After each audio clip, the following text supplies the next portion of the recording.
I'm Dr. Bill Lile, and I practice obstetrics and gynecology. I'm board certified and I'm licensed to practice medicine in both Florida and Alabama. And my biggest priority is patient care and patients' rights. I still have an active practice, deliver about 25 babies a month, but patients are my desire to help. And we treat the babies in the womb as patients, and we want to defend the rights of patients. I finished my residency in 1999, and the advances have been amazing in how we treat patients in the womb. We are now doing blood transfusions to save babies' lives while they are in the womb. At my hospital, we have done that as early as 18 weeks gestation. We are doing open heart surgery, spina bifida corrective surgery, and even laser vascular surgery.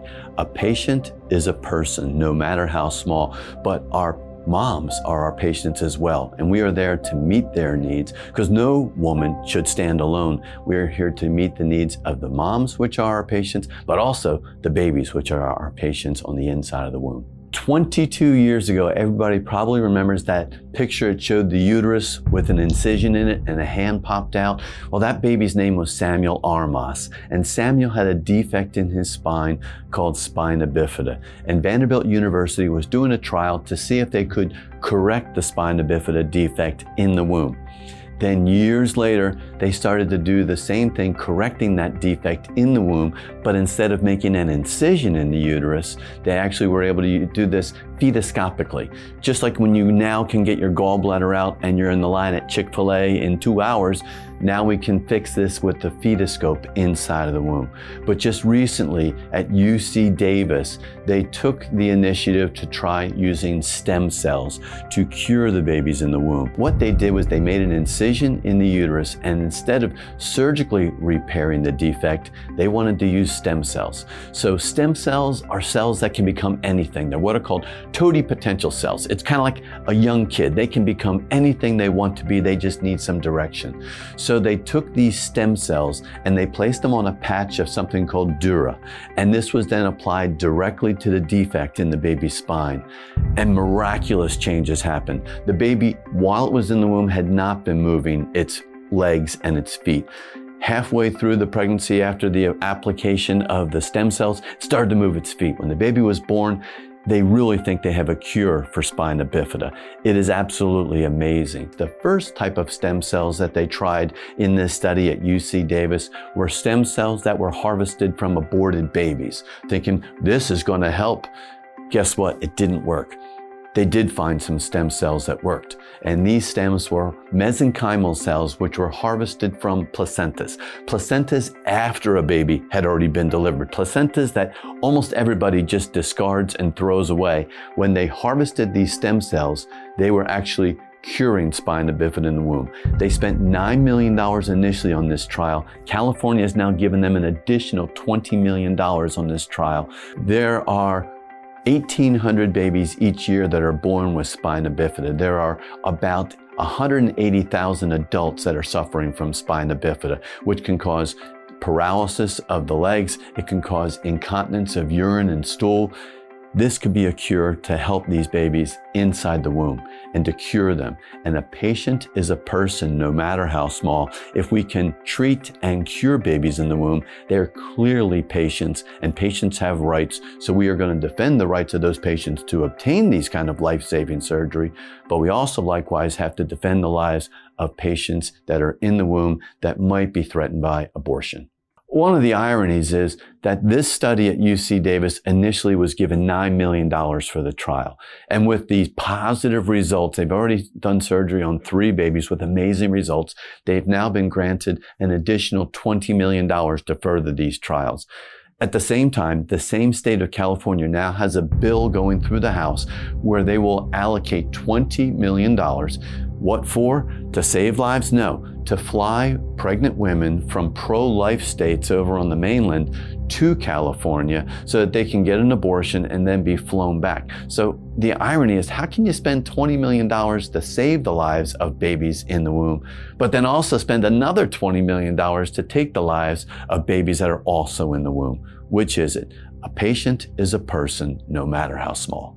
Prior to COVID, about 39% of all the abortions in the United States were performed with the abortion pill. Since that time, it's gone from 39% to 54%. And the abortion pill is very different from the morning after pill. The morning after pill is taken the morning after a woman has intercourse.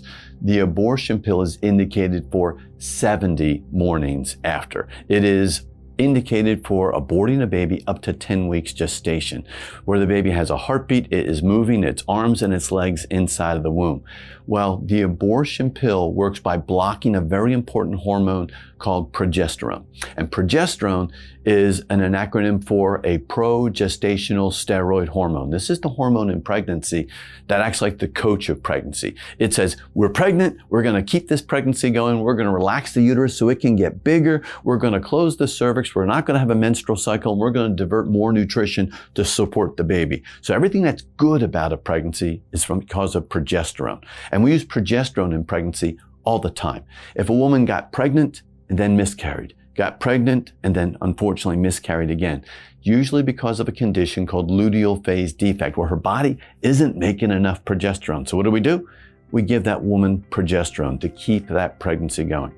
So the abortion pill blocks this life-saving hormone called progesterone. It blocks the hormone, then the next day you take a medication which causes real vigorous contractions to pass the placenta, the fluid, and the dead baby there on the inside. So a doctor named George Delgado in California thought, well, if the abortion pill is blocking the hormone progesterone and a woman has regrets, and lots of women do, what if we just gave her more progesterone? The progesterone we use is bioidentical to the progesterone made by the woman. It's made from yams and soybeans, and the structure is the exact same. He tried it on that patient and said, can you help me? It worked.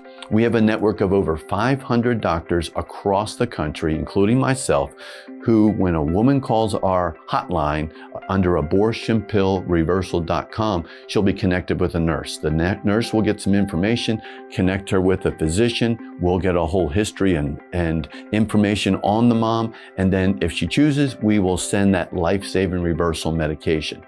It's not this dusty pill in the back of the pharmacy, let's try. We use progesterone all the time in normal pregnancies. When we have moms that have triplets and quadruplets, and I've delivered both, we give her progesterone so she doesn't go into preterm labor. It keeps the pregnancy going. Now, Planned Parenthood will say women don't regret taking the abortion pill. They do. I have tried to reverse the effect of the abortion pill with 16 women now. We have been successful, healthy moms, healthy babies, 12 of those 16 times.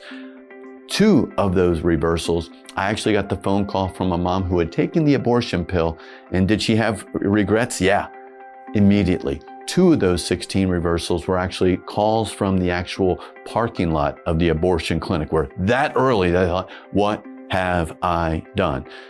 We all have regrets. That is just part of life. That is just part of being fallible. We all have regrets. There was an interesting study that looked at the Golden Gate Bridge. We know the Golden Gate Bridge, unfortunately, is just a drawing place for people who want to commit suicide.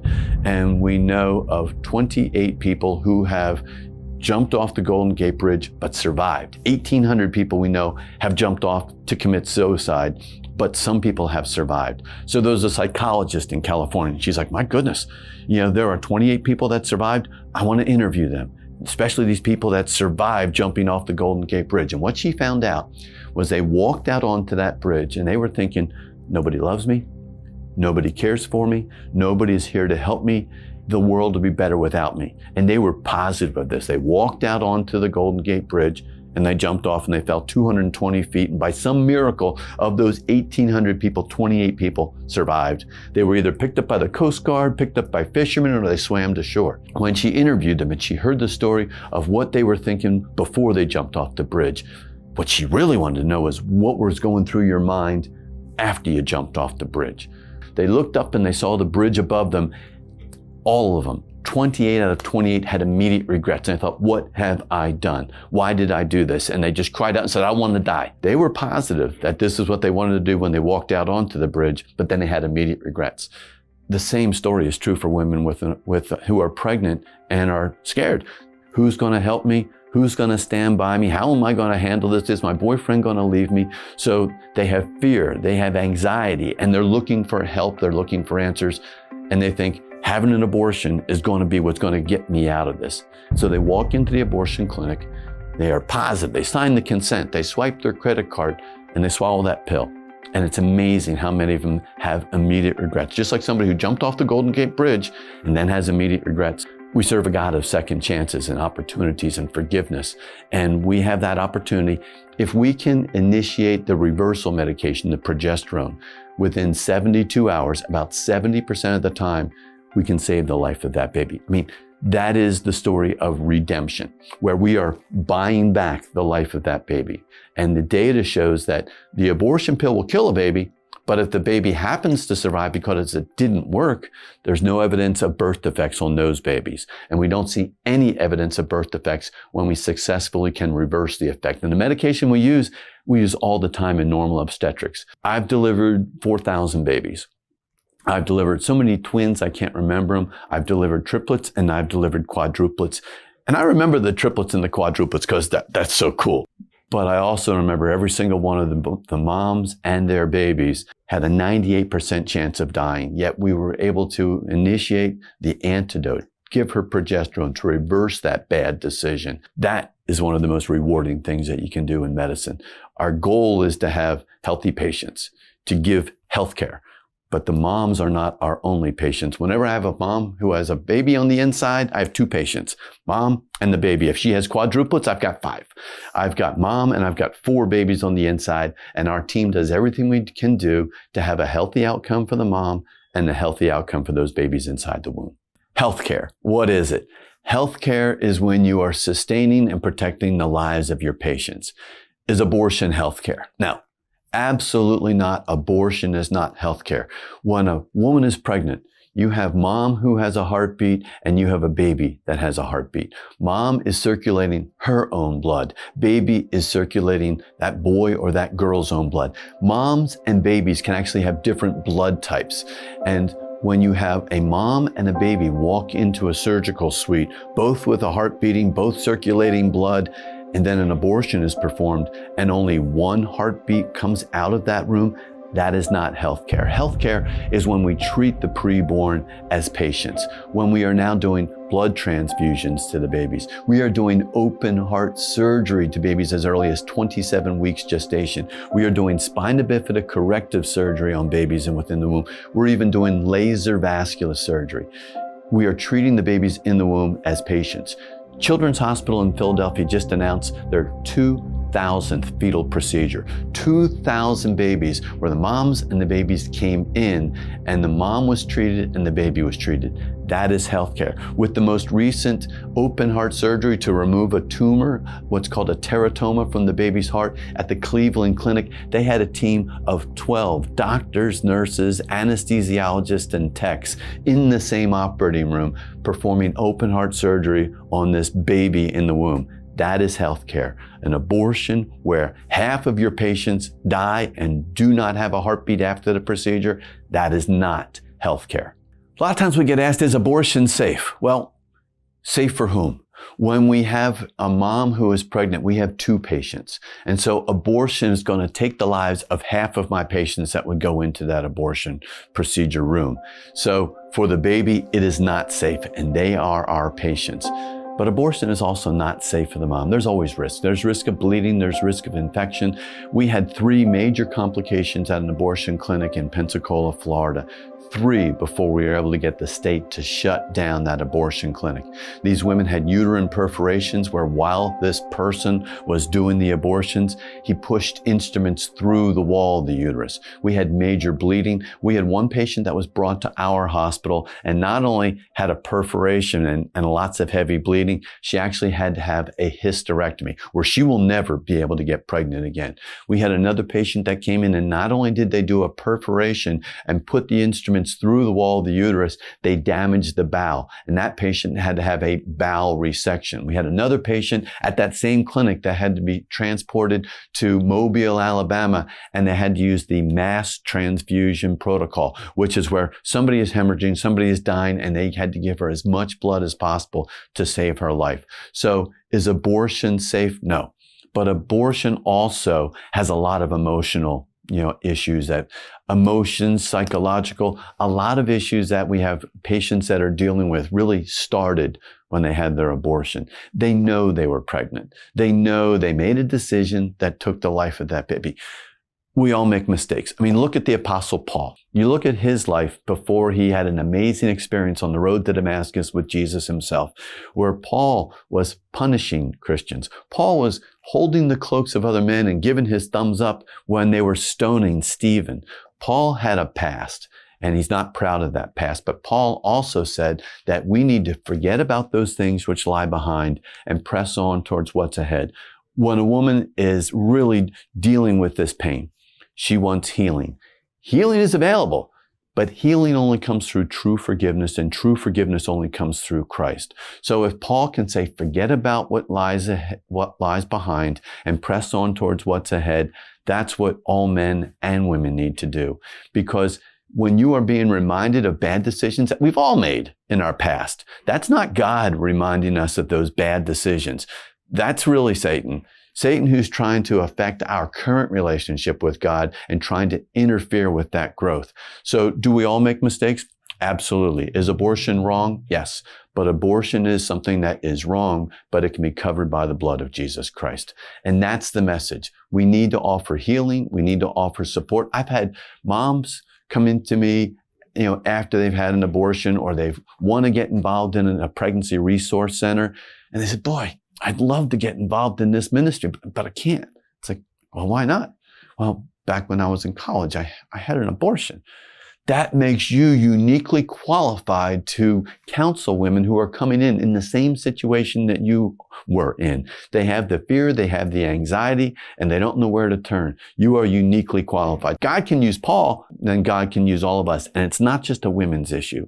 Every pregnancy involves a man. And there are a lot of men who are out there hurting because they have suffered the pain of losing their child as well. I have had men come up to me who actually had driven their daughters to an abortion clinic because they said, Dad, I'm pregnant and I don't know where to turn. I'm going to college. I just got accepted, but I can't have a baby in college. And I've had the dad say, I didn't know about pregnancy centers. I had never heard this message from the pulpit at church. I had one guy who said, I go to church every Sunday morning, every Sunday night, and every Wednesday. He says, I didn't know what to do, but I wanted to support my daughter. He actually took her to the abortion clinic that was an abortion clinic before I took it over back in about 1996 is when he took his daughter. He said they did a quick ultrasound. I saw a black circle with some movement on the inside. He says, that was my first grandchild. He said that I signed a consent because she was underage. She was only 17. He said, we didn't do credit cards back then. He says, I signed my name on a check and I handed the clinic the check. And I saw my daughter walk up a set of stairs. She came back about 20 minutes later, completely changed woman forever. He says, I signed my name twice to abort and kill my first grandchild. He says, was that my first grandchild? He says, to this day, that was my only grandchild. He says, I don't have any other grandkids. He said, I have dealt with that guilt from, signing that check, signing that consent form, driving my daughter to the abortion clinic. He said, when you spoke at this banquet tonight, he says, it's the first time I ever thought that, he says, I'm a saved man, but I have never confessed this to God. He says, why did it take 25 years and a gynecologist of all things to let me realize that, is abortion wrong? Yes. But is it a sin that can be covered by the blood of Jesus Christ? Yes. He didn't have to stand up and announce to all the other guys at this conference what he had done. But he said, for the first time, I am walking out of a building with that burden being lifted and said, was it wrong? Was it a wrong decision? Was that something a dad shouldn't do? He says, yes. But I also know that I am forgiven and I have been redeemed by the blood of Jesus Christ. My body, my choice. We hear it chanted in front of different centers. We hear it chanted in front of different courthouses. We see the signs, we hear the chants. My body, my choice. It's a lie. First of all, at the moment of conception, when one egg and one sperm come together, that one cell is different from the mom, is different from the dad, it is different from the other 8 billion people on the planet. How do we know that? Because half the time, that new baby was a boy. So if a mom has 60 trillion cells, every one of them that has a nucleus has an XX chromosome, yet at just 10 weeks gestation, that baby on the inside at 10 weeks gestation is 1 billion cells. If it happens to be a little boy, it has XY chromosomes. So how can this be my body, my choice, if this is a collection of 1 billion cells that all have completely different chromosomes as far as sex chromosomes, XY versus XX, which are in the mom? But the other thing, one of the most popular tests that moms all want to get is what's called cell-free DNA. One of the brand names is a panorama test. And this is just a simple blood test that can be done on the mom. It can be performed 7 weeks after conception. What does it do? We know that it is more than 99% accurate in saying if the baby on the inside is a boy or a girl. How does it do that? It looks at the individual DNA and genetics of the baby. We've known that little fragments of the baby's DNA can cross the placenta, and that DNA ends up in the mom's blood. But there's lots of fragments of the mom's DNA that are in the blood as well. It would be like if you had a sugar bowl and somebody put a pinch of salt in there, and I ask you, I say, Pete, can you do me a favor? Could you get all that salt out of the sugar bowl? You'd be like, no way. We actually now have the technology. We can do a blood test from the mom, and we can extract out all these little fragments of DNA, but then we have the next step. We can extract the 95% of the fragments which belong to the mom and put them over here, and have the 5% of the fragments that are just exclusively the baby and put them over here, and we can study those baby's fragments of DNA. Just like if you sent your blood off to 23andMe or Ancestry.com, you swab your cheek and you send off to find out your heritage and your DNA and your genetics. We can do that with the babies on the inside of the womb. Moms are an amazing life support system for the baby within the womb. But from the moment of conception, that is a different person, that is a different individual, often with a different blood type and always with a different DNA than that of the mom or the dad. Let's branch into politics, which is really the study of how we govern ourselves. The role of government is to protect the rights of its people. And our rights don't come from the government. Our rights come from God. The role of government is to protect those God-given rights. So when it comes to healthcare, absolutely. As a society, we want to make sure that we have adequate healthcare for all the people that are part of our society. When it comes to healthcare, is healthcare and abortion synonymous? No.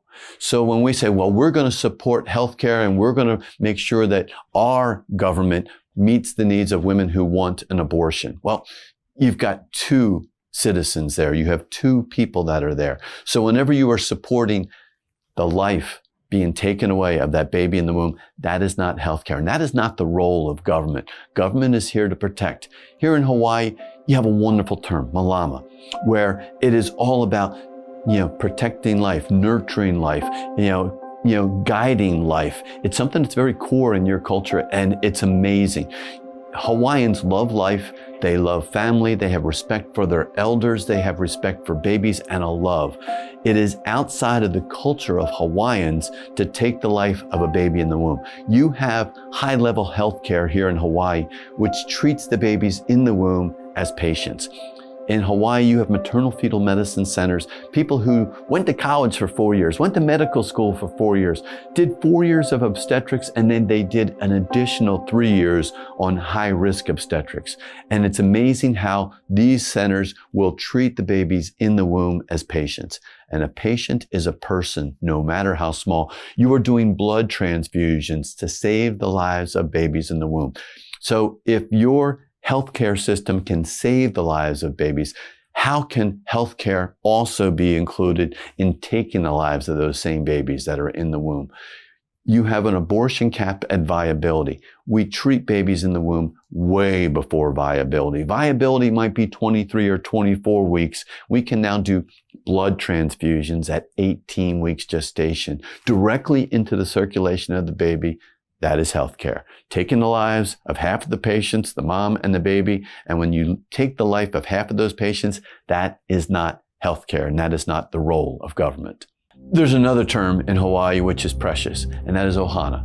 Ohana refers to family, where there is so much respect for the elders, those who have gone before us. Also, where do ancestors come from? Ancestors were once babies as well. So this love and respect for life goes two ways. It goes towards those who were here before us, but we have to see who is going to be replacing us. You look at our church, you look at organizations, and you see there are young people and there are old people. Well, guess what? The old people in that church used to be young people. And so it is respect. And your progeny, we are told here in the United States that we need for ourselves and our posterity, for those who come after us. And that is very key in the culture of Hawaiians, those who come after us. Who's going to maintain the Hawaiian culture?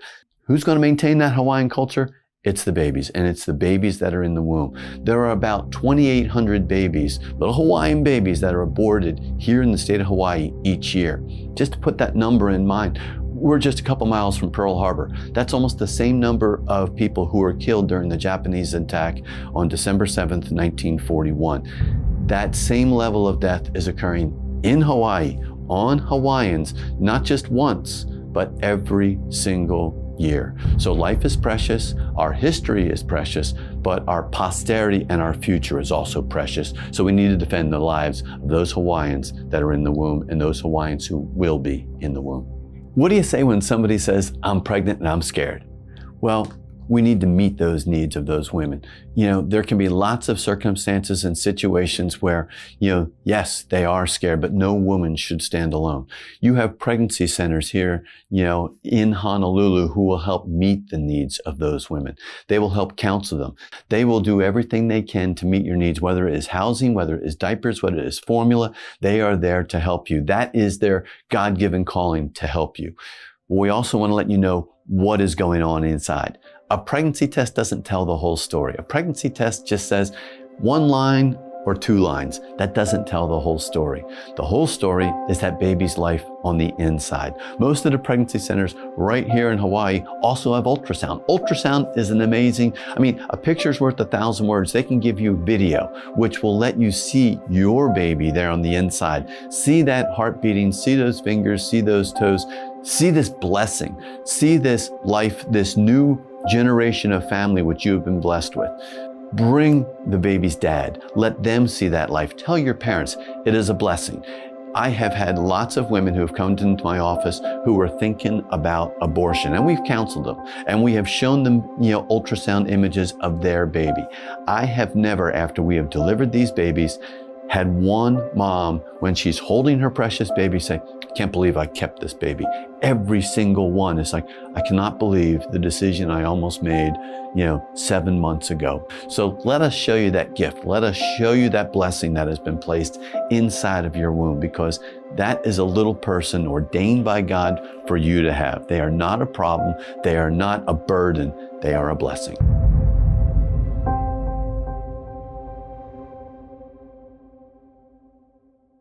Aloha, I'm Dr. Bill Lile, and I practice obstetrics and gynecology, and I am pleased to announce that I will be becoming a regular contributor here at this station on Faith in Politics. My expertise is treating the preborn as patients, and yes, we are created in the image of God at that moment of conception, and we treat the preborn as patients, and patients have rights. So join us as we defend God's preborn here on Faith in Politics.